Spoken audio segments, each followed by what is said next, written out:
em todos os sentidos, onde os jogadores estavam desfrutando dentro do campo. Foi uma vitória onde começou o jogo e fomos muito efetivos, e isso obviamente que nocauteou o adversário. E o que eu mais gostei foi que não em nenhum momento pararam de tentar o controle, tentar tirar a bola do adversário, tentar fazer gols. Em nenhum momento meus jogadores faltaram respeito com firulas, ninguém virou a cara, ninguém provocou nem nada, simplesmente olharam para o gol. E isso é o que mais me deixa orgulhoso sobre o jogo de hoje. Jogadores determinantes estão num grande momento, uma grande fase, e temos que aproveitar esse momento. Agora, pelo que me falaram ali, a maior vitória, né, da história do pontos corridos, então me deixa com motivo de muito orgulho.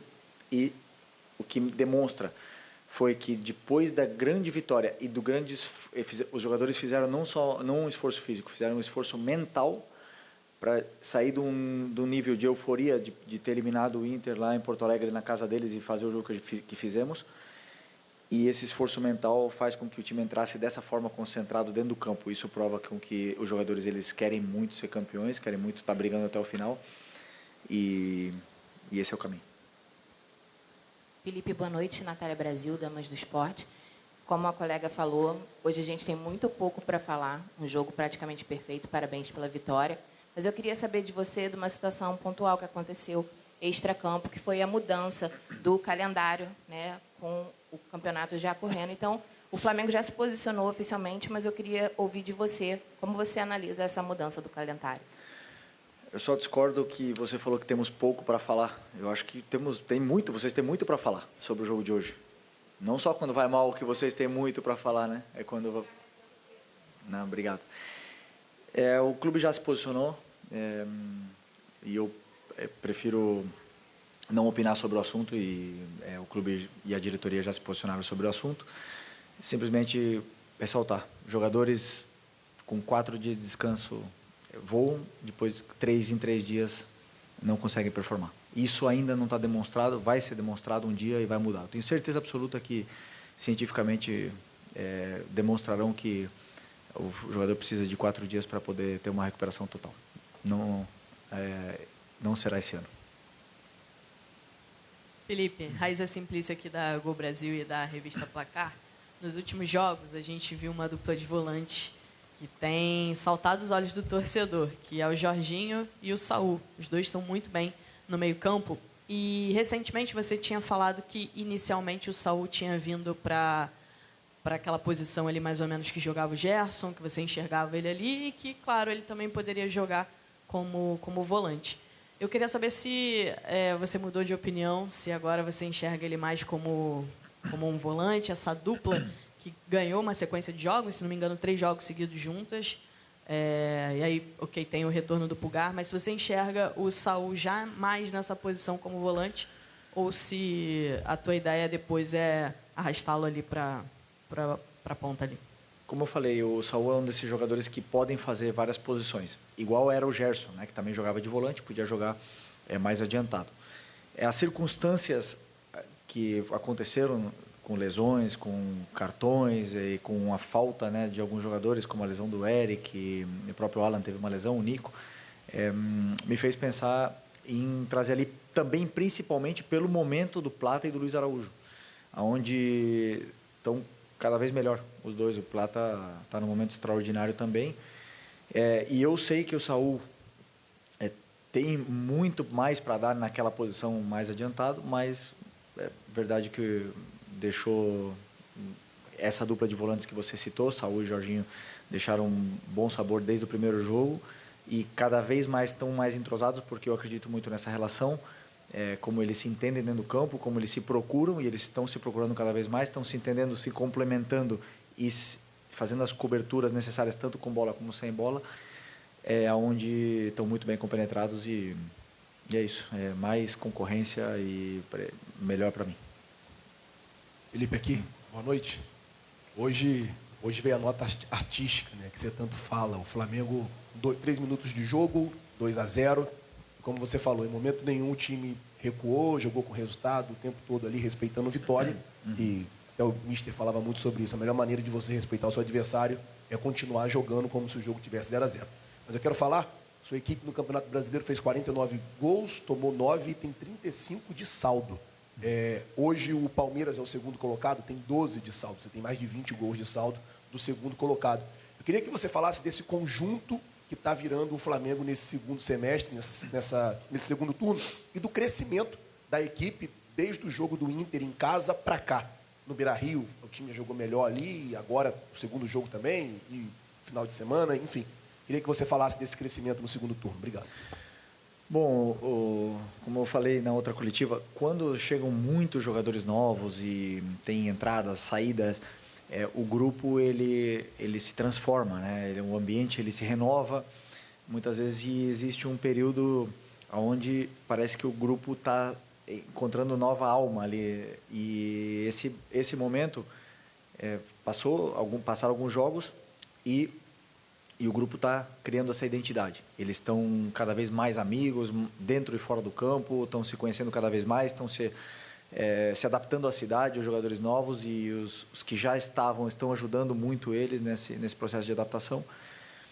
Mas isso tudo também tem uma parte negativa, onde os jogadores precisam se encontrar, se adaptar dentro do campo, encontrar a sua melhor versão, dependendo do jogador que tem do lado. E aí teve esse momento de transição e a equipe se encontrou, essa identidade está se formando justo no momento mais importante da temporada, onde foi às oitavas da Libertadores, né? Então, junto com essa nova identidade, veio as vitórias e a confiança. Então, agora o grupo está muito fortalecido com isso. Mas como eles mesmos falaram dentro do vestiário, pés no chão, estamos muito longe de conquistar alguma coisa ainda, temos muito pela frente, e temos que continuar trabalhando. E pelo que eu sinto desse grupo, querem trabalhar mais e mais. Felipe aqui, Fernanda Pisotti, da Rádio Band News FM. Até um tempo atrás eu até te questionei sobre o Flamengo cercar ali a área do adversário, começar os jogos com muita intensidade e não conseguir converter isso em gols. No jogo contra o Inter, o Flamengo faz 2 gols em 12 minutos. Hoje o Flamengo faz 2 gols em 3 minutos e mantém o ritmo, mantém a pegada. Você disse na época que faltavam jogadores determinantes, né, para poder converter aquelas ações todas em gols. Hoje você tem esses jogadores determinantes, a janela fecha dia 10. Você ainda pretende reforçar a equipe ou fechou agora o ciclo de contratações e esses jogadores determinantes de fato chegaram ao Flamengo? Obrigada. Bom, sobre contratações e saídas, eventuais saídas é assunto da diretoria, né? É o clube que monta o elenco para que eu possa tirar a máxima performance deles. Eu acredito que não deve haver mais entradas, mas sim possivelmente saídas nesse grupo, né? E vamos ver o que vai acontecer, mas eu não tenho nenhuma dúvida que está muito forte. Esse elenco está muito forte e, como eu falei na pergunta anterior, a chegada de novos jogadores cria essa concorrência interna e eleva muito o nível de jogadores até que não estavam num grande momento e estão crescendo junto, né? Isso é o melhor. Eu acho que a janela do Flamengo, tenho certeza que a janela que nós fizemos foi extraordinária. Foram contratações pontuais que identificavam os que necessitávamos melhorar e elevar ainda mais o nível. E a gente vê essa qualidade dentro do campo, né? Mas, respondendo a tua pergunta sobre os gols, hoje entrou no começo, mas o jogo tem 90 minutos, às vezes pode entrar no segundo tempo. O importante é que o time mantenha a consistência. Ser consistente no futebol é o mais importante. Boa noite, Felipe. Boa noite. Aqui, Sidão Marinho do Litoral News. Foi uma atuação conjunta, muito qualificada, mas individualmente também vários jogadores foram muito bem no campo. Queria falar sobre 2, o Samu, Lino e o Pedro. O Samu teve 2 gols, 3 assistências. O Pedro, 3 gols, 1 assistência. A importância de ter esses jogadores de nível de seleção brasileiro. O Samu, enfim, desencantando com gols marcados, assistências. E sobre o Pedro, se me permite, ele tinha a oportunidade de marcar um 4º gol. Ele já fez isso contra o Tolima, lá em 2022. Mostra também o espírito de grupo, ter passado aquela bola para o Bruno Henrique na hora da cobrança de pênalti. Obrigado. Sobre o Lino, acho que não vale o que pagamos nele. Acho que ele vale o dobro ou o triplo, na minha opinião. Jogador fantástico. E se você olhar o preço dos pontas determinantes no mercado, você vai ver que é outro patamar, né? E tem um jogador desse nível que estava no Atlético de Madrid, foi titular do Mundial em alguns jogos. Escolher vir para o Flamengo, um privilégio muito grande tê-lo aqui. E que não importa os gols, hoje ele fez, claro que importa, né, para ele, mas eu falo, sabemos o que ele dá à equipe, o que ele pode oferecer para a equipe é muito importante, a chegada dele, também para levar o nível tanto do Cebolinha do Michael, que estão competindo por posição com ele. E do Pedro, como eu falei na outra coletiva, é um jogador que dentro da área é o jogador mais frio que eu já conheci, que eu já joguei junto. Ele tem muita calma na frente do goleiro, ele olha muito bem, é onde ele se sente confortável, ele parece que ele está brincando dentro da área, né? Então, tentar aproximar o máximo possível ele dentro da área, entendia que era um jogo para ele. Hoje, pelo contexto, e está num momento incrível, né? Nos últimos 3 jogos, acho que ele fez 6 gols, se eu não me engano.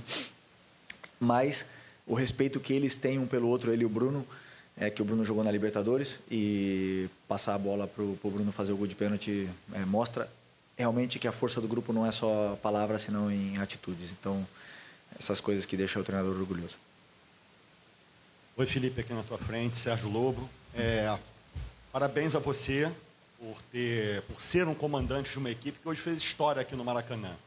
Porque eram 22 anos, né, que foi 2003, e o recorde de gols no Campeonato de Pontos Corridos estava lá, que era o jogo do Goiás 7-0 no Juventude. E o Flamengo hoje bateu essa marca, repetindo um 8-0 também de 81. E foi um time de 81 com 5 gols do Nunes. Eu queria saber 2 coisas de você. Se você, como atleta, você tinha participado de um 8-0 ou até de mais. E como é que vai ser agora, essa semana que você vai ter, porque vai ter jogos da Copa do Brasil, o Flamengo não vai estar. O que você vai ter de ganho nesta semana para preparar o time contra o Grêmio? Afinamento, jogada ensaiada, bola parada, qual vai ser o teu ganho com essa semana, digamos, livre para o jogo de domingo aqui na parte da tarde? Sinceramente, não lembro de ter feito... 7, sim. 7 como jogador, né? Eu lembro de ter ganhado de 7-0, mas de 8 vou procurar. Não tenho essa lembrança.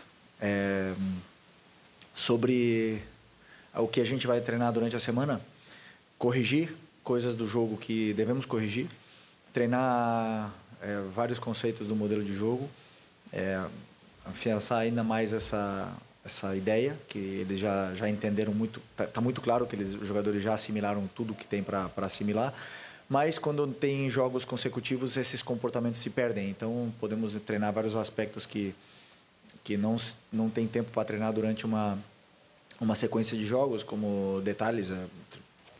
Só por um exemplo, treinar laterais, por exemplo. Então, isso, numa semana cheia, te permite fazer todo esse tipo de treino que entra também em outra fase do jogo. Então, eu como treinador gosto de ter semana cheia para poder trabalhar, porque eu sei que os jogadores assimilam mais e mais a ideia. Felipe, boa noite. Olha, se foi